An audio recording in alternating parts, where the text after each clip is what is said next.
আমরা আলোচনা করব বেসিক ইংলিশ গ্রামার। এই কোর্সের ইংলিশ গ্রামার নিয়ে। অর্থাৎ ইংরেজি গ্রামারটা যে আমরা শুরু করছি, এই ইংরেজি গ্রামারটা কি? ইংরেজি গ্রামার কাকে বলে? ইংরেজি গ্রামারের আলোচ্য বিষয়গুলো কি? সেটা নিয়ে আজকের আলোচনা। তো আজকে যেটা নিয়ে আলোচনা হবে সেটার একটু ওভারভিউ দেওয়া যাক। আমরা প্রথমে দেখব যে ইংরেজি ব্যাকরণ বা ইংলিশ গ্রামার কাকে বলে, ঠিক আছে?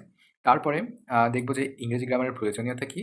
তারপরে ইংরেজি গ্রামার কত প্রকার? কত প্রকার বলতে এর আলোচ্য বিষয়গুলো কি, কি? অর্থাৎ ইংরেজি ব্যাকরণে কি, কি বিষয় নিয়ে আলোচনা করা হয়? যেমন তার মধ্যে আছে ধ্বনিতত্ত্ব, ইংরেজিতে হচ্ছে ফোনোলজি। তারপরে আছে রূপতত্ত্ব বা শব্দতত্ত্ব, ইংরেজিতে হচ্ছে মরফোলজি। তারপরে আছে বাক্যতত্ত্ব বা ইংরেজিতে হচ্ছে সিনট্যাক্স। তারপরে আছে অর্থতত্ত্ব, ইংরেজিতে কি? সিমেন্টিক।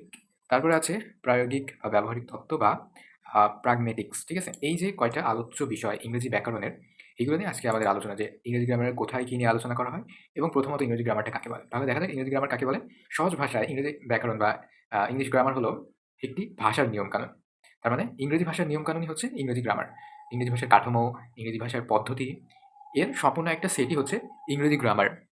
এটি ভাষা ব্যবহারকারীদেরকে শেখায় কিভাবে শব্দগুলো একত্রিত করে সঠিক ও অর্থপূর্ণ বাক্য গঠন করা যায়। তার মানে ধ্বনি থেকে কিভাবে একটা শব্দ হবে অর্থপূর্ণ শব্দ, এবং ওই অর্থপূর্ণ শব্দ কয়েকটা অর্থপূর্ণ শব্দের সহায়তায় কিভাবে বাক্য হবে এবং আলটিমেটলি মানুষ তার মনের ভাব প্রকাশ করতে পারবে। এটি ভাষার অভ্যন্তরীণ কাঠামো এবং শব্দগুলোর মধ্যে সম্পর্ক নির্ধারণ করে। তার মানে একটা শব্দের সাথে আরেকটা শব্দের সম্পর্ক বা মিল এখানে নির্ধারণ করে, যাতে বক্তা এবং শ্রোতা বা পাঠক এবং লেখক এদের মধ্যকার যোগাযোগ সম্ভব হয়। অর্থাৎ যে বলছে এবং যে শুনছে তাদের ভেতরকার যোগাযোগটা যেন পারফেক্ট হয়। যে বলছে তার কথাটা যে শুনছে সে যেন সঠিকভাবে বুঝতে পারে, এবং যে লিখছে এবং যে পড়ছে সে যেন লেখাটা অর্থপূর্ণভাবে বুঝতে পারে। যে লিখছে লেখাটা যেন অর্থপূর্ণ হয়, এবং যে পড়ছে সে যেন লেখাটা অর্থপূর্ণভাবে বুঝতে পারে। এক কথায় ব্যাকরণ হলো ভাষার বিশুদ্ধ রূপ ব্যবহার করার ব্যাকরণ। তার মানে এটা একটা বিজ্ঞান বলা যেতে পারে, ভাষার বিজ্ঞান।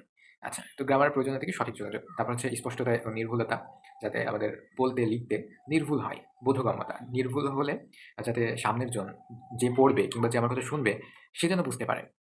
তারপরে পেশাদারিত্ব এবং বিশ্বাসযোগ্যতা, অবশ্যই বিশ্বাসযোগ্য হতে হবে। আর লেখায় যদি গ্রামাটিক্যাল এরর থাকে, গ্রামাটিক্যাল ভুল থাকে, তাহলে এখানে কোনো প্রফেশনালিজম থাকলো না। তারপর ভাষার দক্ষতা বৃদ্ধি। আ তার মানে একজন মানুষ ভাষাটাকে যেন অনেক সহি শুদ্ধভাবে সুন্দর করে ব্যবহার করতে পারে। ওকে? তারপর আমরা দেখি যে ইংরেজি ব্যাকরণ আসলে কত প্রকার এবং কি, কি? তো এর বিভিন্ন ধরনের প্রকারভেদ আছে। কেউ বলে ৪ প্রকার, কেউ বা বলে ৫ প্রকার। তো আমরা এখানে ৫ প্রকারই দেখব। প্রথমত আমরা কি নিয়ে দেখব? আমরা দেখব হচ্ছে আ ধ্বনিতত্ত্ব নিয়ে। ধ্বনিতত্ত্ব নিয়ে, যেটাকে কি বলা হয় ইংরেজিতে? ফোনোলজি। ধ্বনিতত্ত্ব, এটার আলোচ্য বিষয় কি নিয়ে? ধ্বনি নিয়ে। ধ্বনি কি? ভাষার একেবারে মৌলিক উপাদান। অর্থাৎ ধ্বনি থেকেই ভাষা শুরু হয়, সৃষ্টি হয়। ধ্বনিই ভাষার মূল উপাদান।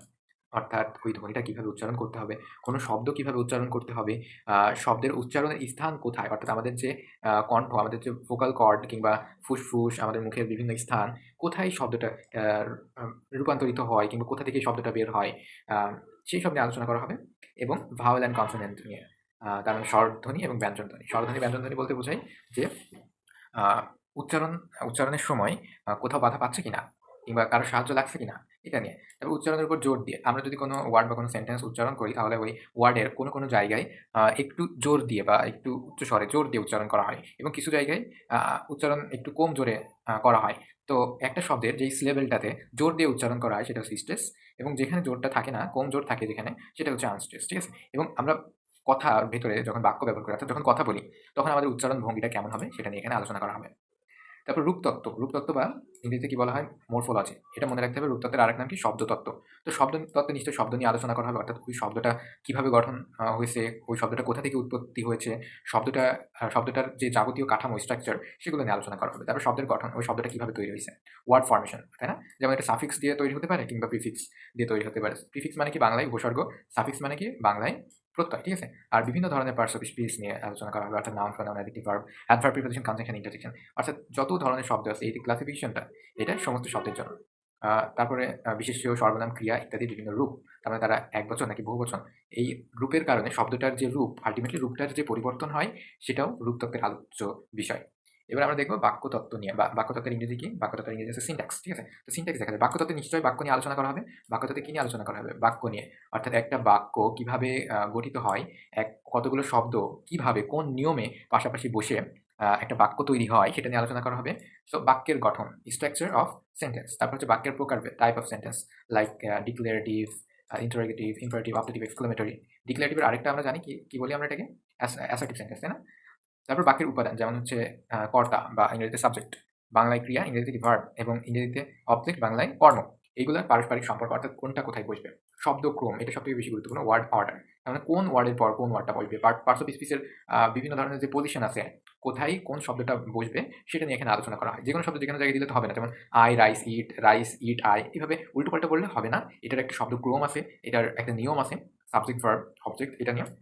তারপর কি ক্লজ অ্যান্ড ফ্রেজের ব্যবহার, অর্থাৎ ক্লজ কি ফ্রেজ কি এগুলোর ব্যবহার কোথায় কেন এটা নিয়ে আলোচনা করা হবে। তারপর আমাদের আলোচ্য বিষয় হচ্ছে অর্থতত্ত্ব। ঠিক আছে, অর্থতত্ত্ব মানে কি? অর্থতত্ত্ব মানে হচ্ছে সিমেটিক্স। ঠিক আছে, সিমেটিক্স মানে হচ্ছে অর্থতত্ত্ব। তো এর আলোচ্য বিষয়গুলো কি?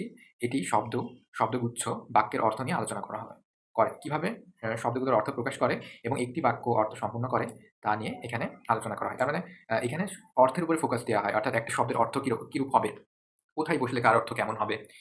তারপর দেখা যাচ্ছে এক ভাষায় একরকম অর্থ দাঁড়ায় কিন্তু তার আরেক ভাষায় আরেক রকম অর্থ দাঁড়ায়। এই বিষয়গুলো নিয়ে এখানে বিস্তর আলোচনা করা হবে। তারপর শব্দের অর্থ, তার মানে ইংরেজিতে যতগুলো মিনিং আছে, যতগুলো ওয়ার্ড আছে, সবগুলা ওয়ার্ডের মিনিং এখানে থাকবে অর্থতত্ত্বে বা সিমেটিক্সে।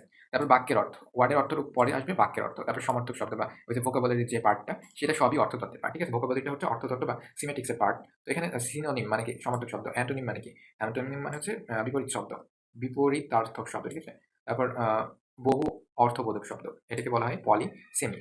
তারপর রূপক বা প্রতীকী অর্থ, রূপক বা প্রতীকী অর্থ যেটাকে বলা হয় ফিগারেটিভ ল্যাঙ্গুয়েজ বা ফিগার অফ স্পিচ বলা হয়। তার মানে আমি একরকম কথা বলছি অথচ তার অর্থটা আরেক রকম হবে।